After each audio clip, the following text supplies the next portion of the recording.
You don't need SteamOS. In fact, you probably don't even want it.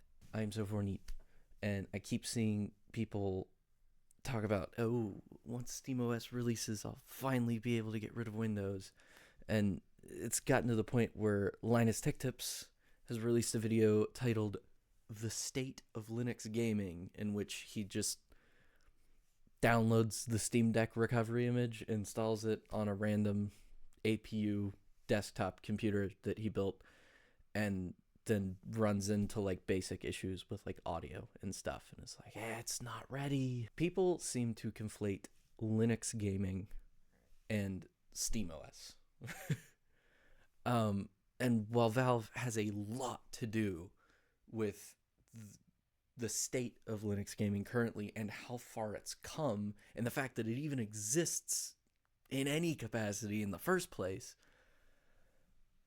SteamOS isn't really special. SteamOS is just an immutable Linux distribution with Steam installed that boots into big picture mode with a few hardware-specific tweaks for the Steam Deck, like the power limiting.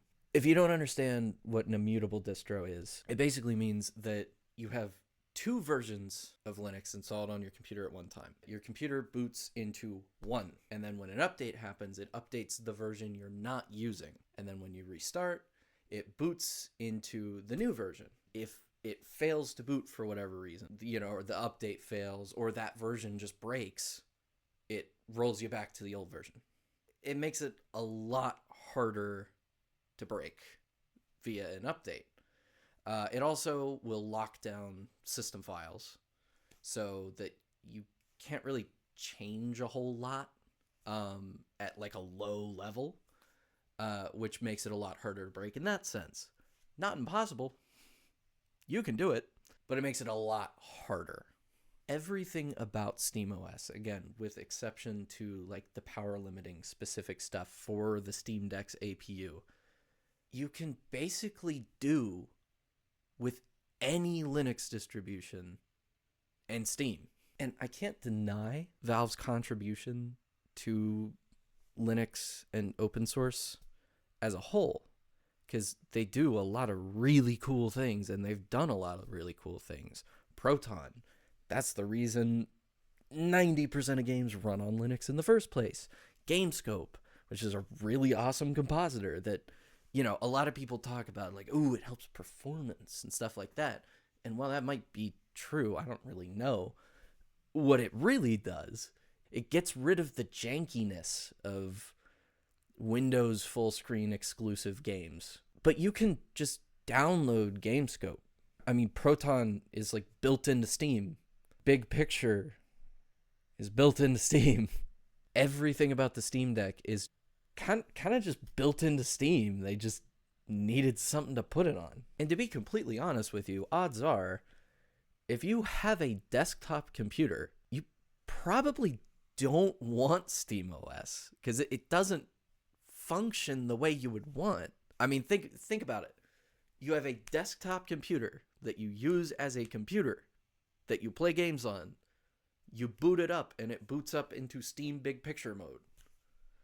I mean, personally, and I think I speak for most people here, my PC's not a console.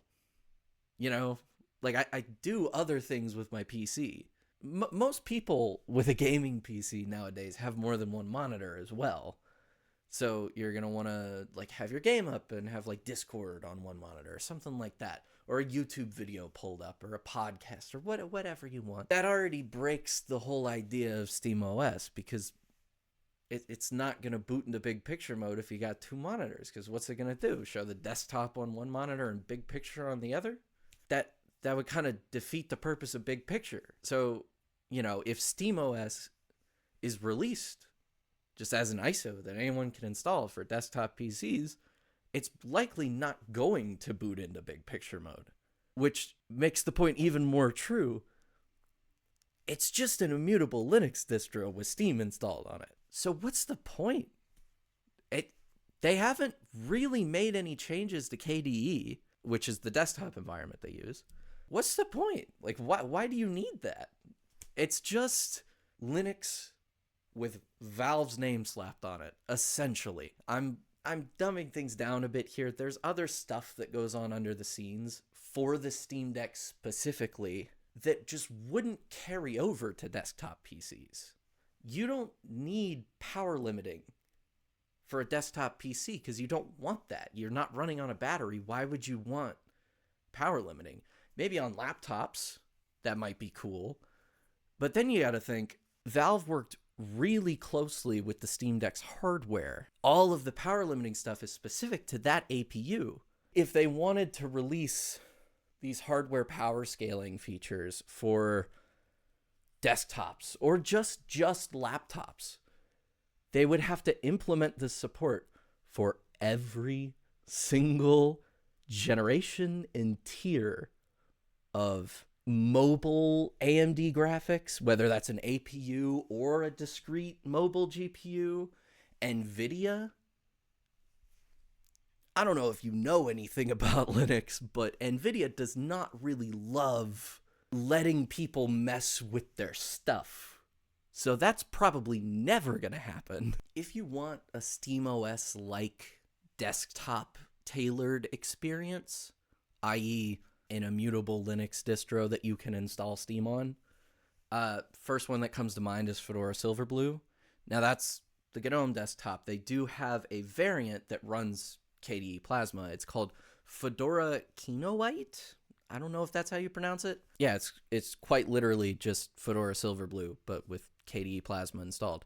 And there are others out there. And then if you want the Steam Deck-like experience where it boots into the game mode and all of that, maybe you have like a laptop that you're only ever going to use for gaming, or you have like some other handheld.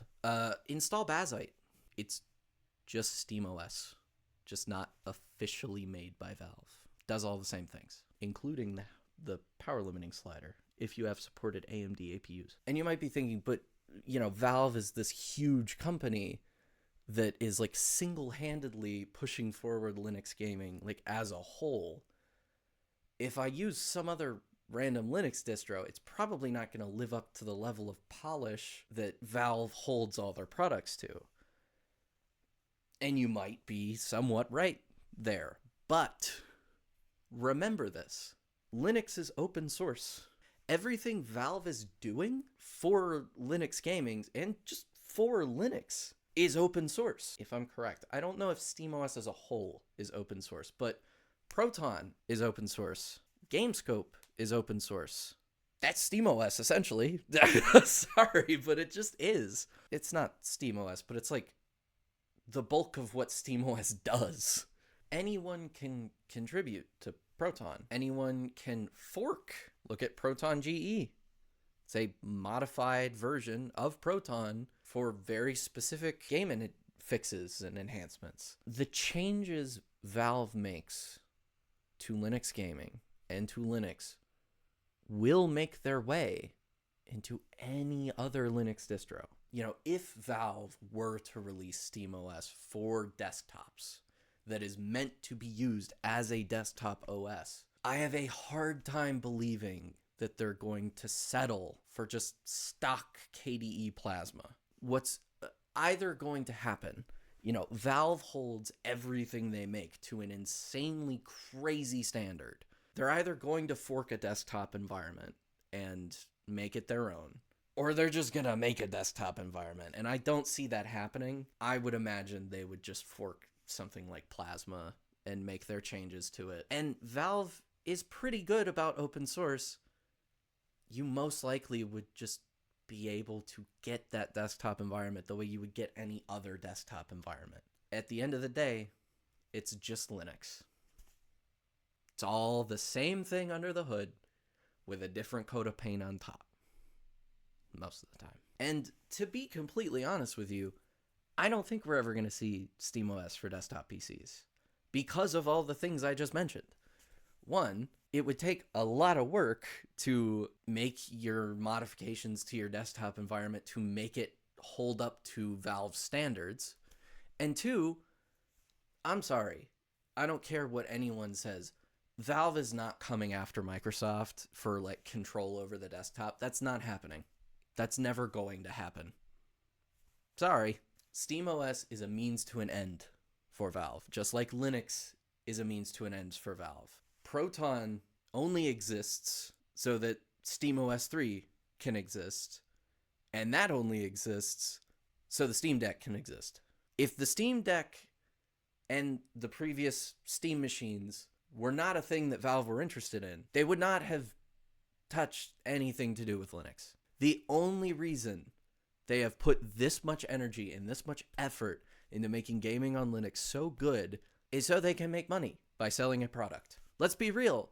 Linux is sitting at a currently 4.13% market share. Yes, that's a lot of computers, but of that 4.13%, maybe half are playing games on Linux. That's not enough of a margin to just dump a bunch of work in just to make it better. No, they're a company. They exist to make money. Linux is a path to make money by selling their own hardware, something like the Fremont or the Steam Deck, or, licensing SteamOS out to other handhelds, which, to be fair, I think it is just free. I don't think they charged Lenovo anything. I don't know. I don't know their inner workings. Who knows? And again, even if Valve were to release SteamOS for the desktop without forking Plasma, and they just release it in its current state for the desktop, where it boots into game mode and you go to desktop mode and it's just a Plasma desktop, it's going to take a back burner to the Steam Deck or the Go S or, Fremont if that comes out. It's not their focus, and it shouldn't be. Their MO is not to change desktop gaming. It's to make a handheld and make an OS for handhelds, because Windows sucks on handhelds. Linux is going to move forward as a result of whatever they do, and everyone will benefit from that. You don't have to wait for Valve to release SteamOS to get rid of Windows. If you're thinking, I need them to release it so that I can move off of Windows, we're already there. You can already just do that. You're going to have the same experience either way. Just do it.